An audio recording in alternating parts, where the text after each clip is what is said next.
Don't be saying too much about Iran. They said that we're cool. They said that we are cool. They said African Americans have been through a lot.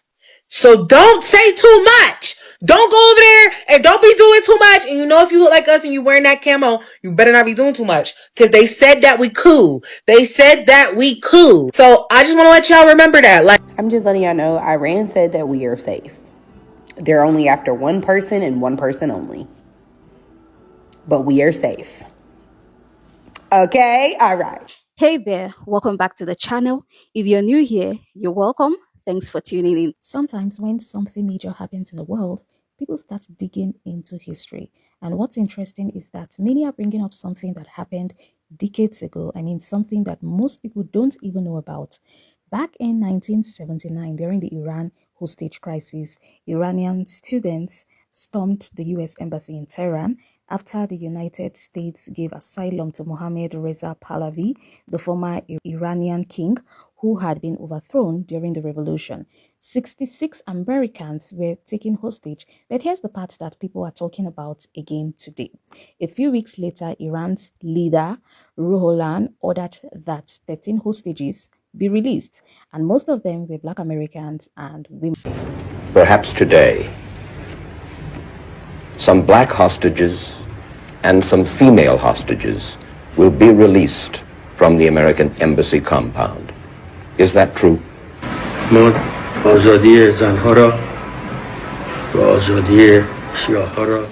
freedom of the women and blacks will be given. Women are given great dignity in Islam, and the blacks have been oppressed in the United States. Great injustice was done unto them. They were under pressure in the United States. Thus they came here. We are doing this owing to the tenets of Islam. In return, we ask nothing for their freedom. We want the Shah.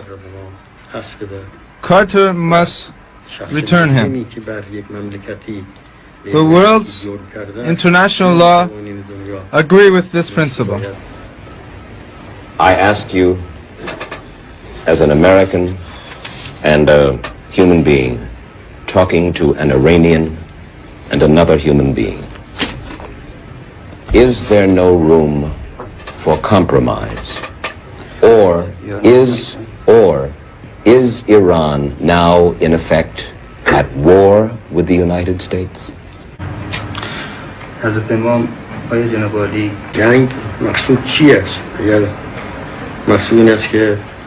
What do you mean by war? If you mean our armies against the United States armies, no, there is no such war. If you mean it is a battle of nerves, it is Carter's doing. We are against war. We are Muslims. We desire peace for all. Carter does not allow this.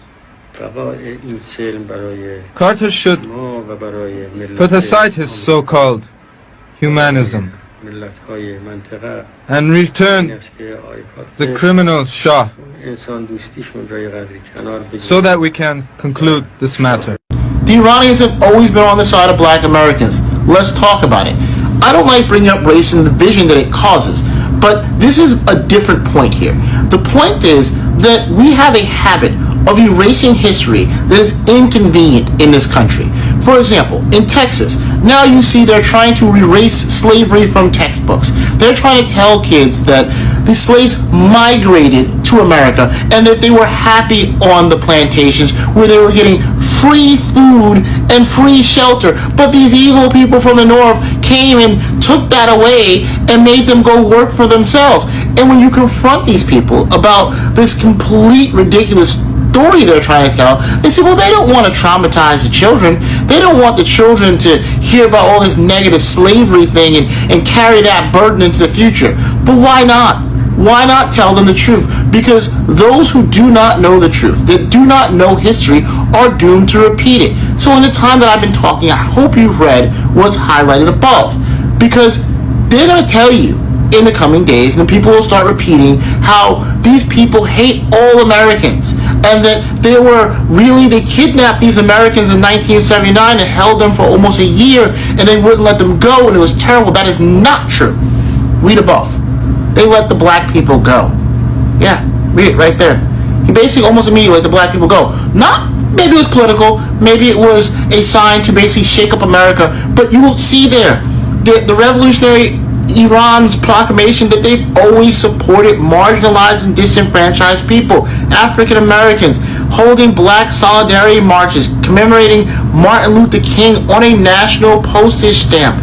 Yes, they have always supported black Americans. And if you don't believe it, let me show you some evidence. This is a George Floyd vigil that was in Tehran. Right. They supported Black Lives Matter. You think this is just a government propaganda thing? Let me show you some more. Here you have protesters for Black Lives Matter in Iran, in Tehran. Read the sign, stop murdering black people. Right. So I'm not trying to drive a racial wedge. I'm pointing out that people tell a history that's convenient for them.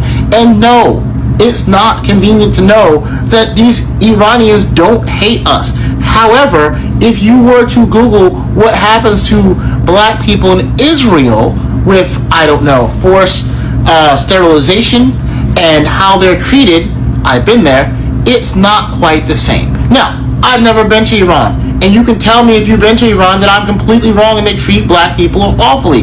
But that's not been my experience, not with my Persian friends. But, again, let me know what you know in the comments. Don't be saying too much about Iran. They said that we're cool. They said that we are cool. They said African Americans have been through a lot. So don't say too much. Don't go over there and don't be doing too much. And if you look like us and you wearing that camo, you better not be doing too much. Because they said that we cool. They said that we cool. So I just want to let y'all remember that. Like, they said that we cool. They know that we kidnapped. They know that we're hostage. We have no nationalism in this bitch. We ain't got no say. I ain't got no say. You see, we try to give them a black woman president, an actual, and she's still not even African American. The bitch is everything but we got the lightest one. They didn't even want her. Obama doesn't count.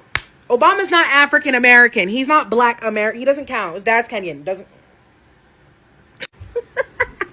We have no say about anything. Don't even look at Obama. Don't look at Kamala. They don't represent us. We ain't got to say. Iran, I can run. You just need to, you know what I'm saying? Hit a little, okay? Please. I'm telling you right now, I'm not playing. I ain't got nothing to do with this shit. Go get him, though.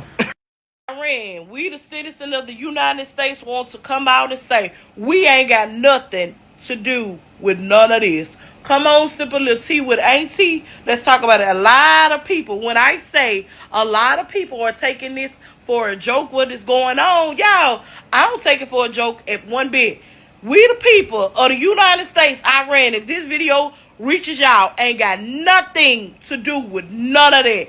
Please don't go messing with our power grids. Y'all can wipe out that credit card debt, because we the people of the United States would love to know what it's like to not have no credit card debt. And all of us need 800 credit scores. Y'all go ahead and do that part. We ain't mad at y'all not one bit. Y'all will affect the people who make the most money anyway. We won't be affected. We appreciate the debt being gone and 800 credit scores so we can buy up some stuff like they able to buy up some stuff. And we gonna take it there, y'all. But Iran, we ain't did nothing. We ain't got no parts. Neither our military. They just going by command. They being commanded to do certain things. They don't really want to do it. So leave us be. Don't mess with the citizens of the United States, because we ain't got nothing to do with that. When I say nothing, I mean nothing. We don't want no parts of it.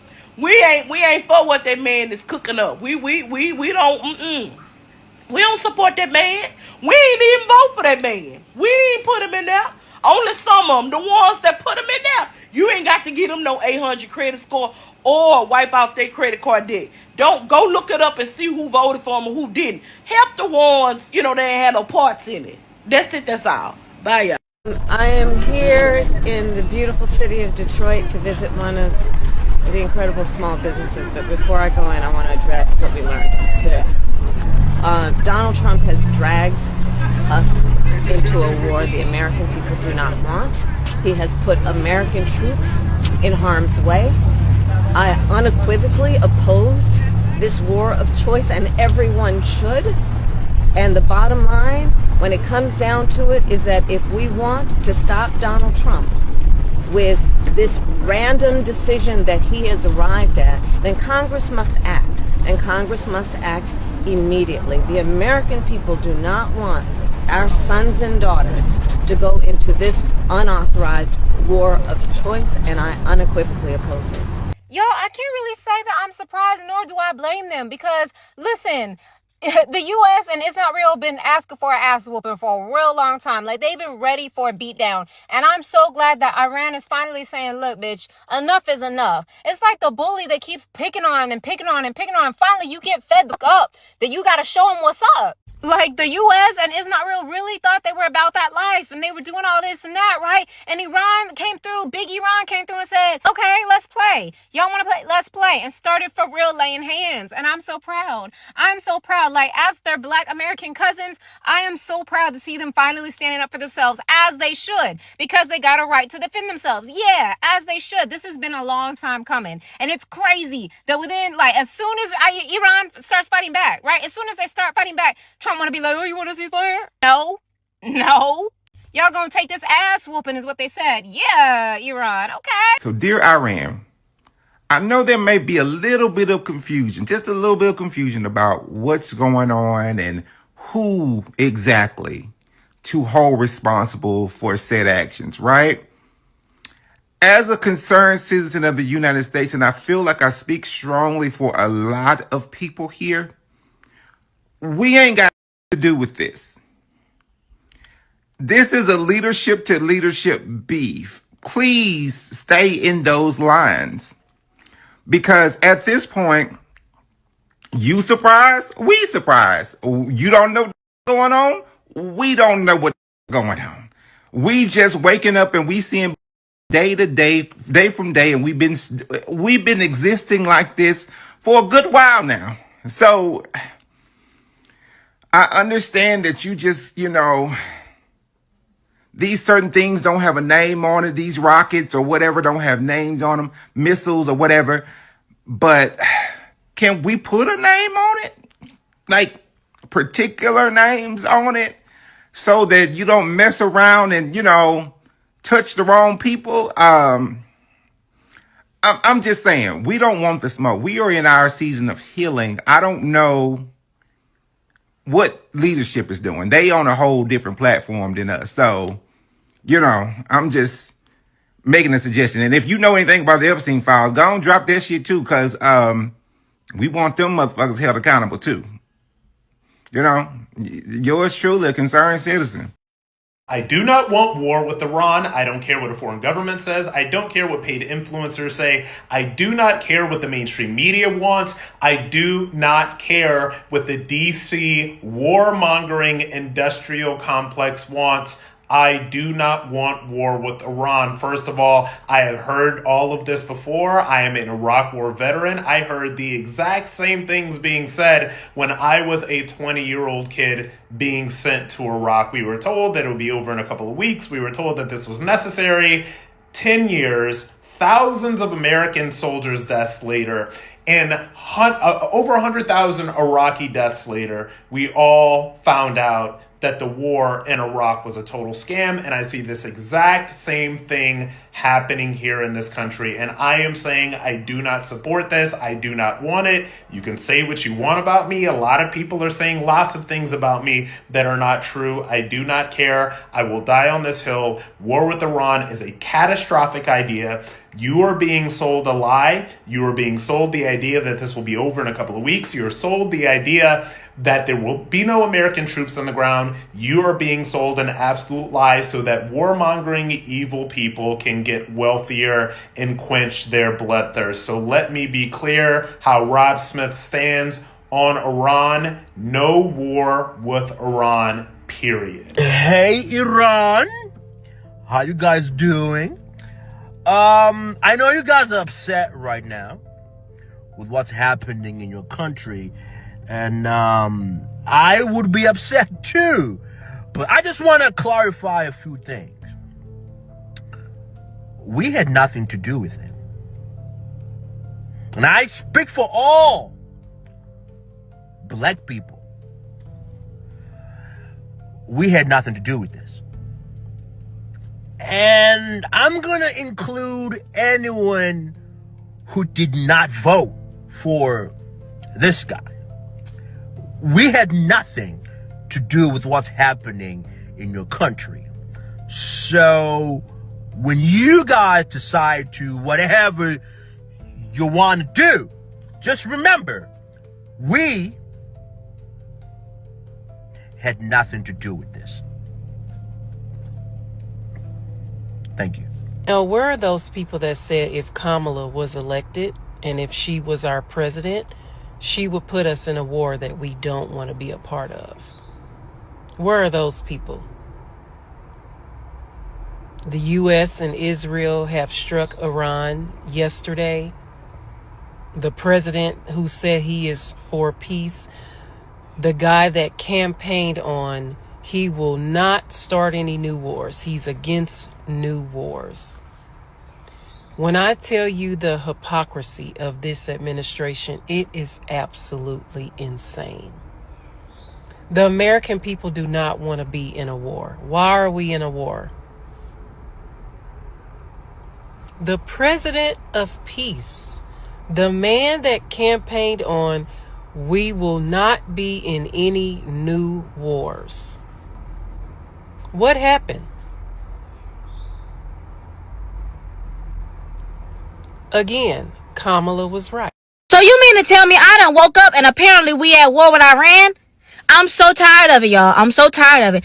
Apparently Trump has announced, hey, listen, we're going to take military action against Iran. There will be casualties, all these other stuff. This message is to Iran, okay? Whenever y'all are like, hey, listen, if y'all mess with us, we're going to strike back at him and his people, okay? Leave the American people out of it, because we don't want no parts of it. We don't got no issue with y'all. Listen, they don't even care about us. So you striking back at us, it don't even matter, okay? Go to where he at and his sidekick, okay? I need y'all to understand that. We don't want no parts of it. It's irritating me because he's just doing things. He don't got no congressional approval. He just out here making all these announcements and think that we just supposed to accept it and do what he wants us to do. Oh, it's going to be casualties. Like, sir, listen. Come on now. I think everybody should just go ahead and do what Muhammad Ali did, okay? Sit this one out. Sit this one out. That's my message. Iran, when y'all going to do what y'all going to do, I want you to understand something. Leave us alone. Speak to him directly. Take that up with him directly. Stand on business, as they say, with him directly. He the one talking. We not talking. He don't speak for me. Matter of fact, don't sit here representing us with them glasses on anymore. Right? He don't speak for us. So you take that up with him. Allegedly for educational purposes. Quick question. How do we make the Iran people know that it's just him? Girl, we don't have nothing to do with that, mamas. Everybody in Iran, please tell your leaders we have nothing to do with that shit. Girl, girl, it was him. It was just Donald. This message is to Iran and Iran only. Iran, listen. Are you listening? Okay. Whatever y'all do, if y'all choose to retaliate, please do not touch South Carolina. Forget that it's one of the 50 states. I'm begging you. I woke up to the same news as y'all. Like, I was shocked too. Like, if I knew this was going on, I would have tried to stop it or something. I don't know. Like, please, Please, Iran, don't touch us, please. Not, let me tell you the state again. South Carolina, do not touch South Carolina, please. I'm begging you. Yes, Iran and Venezuela are super connected. Let's talk about it. We can make a multitude of connections in this video. So let's start with number one. Iran and Venezuela are best friends. But they think, or they kind of know, that nobody knows that they're best friends. They have formed an alliance against Western global power. And every time they're in rooms together, they vote together. They vote similarly. They have the same plans. They have the same morals, right? Venezuela creates drones for Iran. They have created surveillance, fiber optics, helped them with their internet, things like that. When the US sanctions one of them, the other one saves it. So the other one will send refined oil, send gold, send military, they'll send anything to make sure that that person or that country does not fail. So Venezuela and Iran are like this. And we can further make a connection that China gets its oil from Iran and Venezuela. This is just a benefit, by the way, for the US. They get their oils from them at a discounted price because of US sanctions, because Venezuela and Iran have to operate shadow fleets, meaning they have to evade US sanctions, meaning they kind of have to do it illegally so that they can have profits in their countries. So if China gets discounted barrels and discounted oil from Iran and Venezuela, and then we cut that off, what's China gonna do? China's gonna have to pay a lot more money for oil. And we are trying to affirm our position with the dollar through oil right now, through the way we're sanctioning these two countries. Now, we can go further into it, saying that if the issue was, because the majority of the oil that China gets comes from Iran. If they wanted to cut off Tehran's oil supply and actually legitimately destroy it, which I'm pretty sure they're attempting to do, they're trying to cripple Iran's economy. They're trying to make it hard for China to make money or to separate itself as a global power. They're also, at the same time, attacking the friend that usually comes to the economic rescue so that it can't do that. So it's like, I'm going to arrest your friend so that you and your friend can't help each other. And then I'm going to come blow your shit up. And no one's going to be there to save you. That is why, you see, these are all very thought out political strategies. We think everything's random and not for a reason, but I tell you what, everything is for a reason. U.S. Congress still hasn't declared war on Iran. And I'm just confused by that, because that really means that the president is out here starting wars and starting conflicts in multiple different countries, but we're focused on Iran right now. The president is causing wars and conflicts without Congress even approving that. Without Congress even saying that we're actually going to be participating in a war. You know what I mean? And that's like how we're supposed to know. Like, Congress is supposed to basically say, so we're in a war. Like, that's what the Congress does. But we just have the president causing wars and conflicts, and then no wars are being announced by Congress, but it's like they're happening. Like, we see them happening. You know what I mean? That's basically how I know that the president, for some reason, has more power and authority than he's supposed to be having currently. And I don't know how that happened. I don't know what ended up happening, but it's also making me think about how there are two different sides of the government, allegedly. You know what I mean? Like, I realistically think it's all one entity. The government is one thing. But if we look at the two different sides, it's like neither one of those two sides are trying to do anything to basically gain control of the situation. That the president is just doing whatever he wants to do and causing chaos and conflict to a bunch of different countries, and like kidnapping leaders and unaliving leaders and unaliving cartel leaders. All of this is insane to me. But Congress hasn't announced that we're going to war, but the president has. And it's like, we probably are, because genuinely the US and Israel bombed Iran for no reason, mind you. Like, they just bombed them and then tried to make it seem like Iran did something first, when Iran was literally saying if they were messed with in any way, they would retaliate. And then they were literally provoked and targeted and harmed by Israel and the US. And so obviously there's going to be retaliation. I don't know. All of this is beyond insane to me, but it's the fact that, like, Congress hasn't even announced a war, but yet we're looking at one happening. So, like, it's like, what's going on here? There's clearly no checks and balances. There's no rules. This is a free-for-all. This nation right now is quite literally a free-for-all. And I'm not joking at all.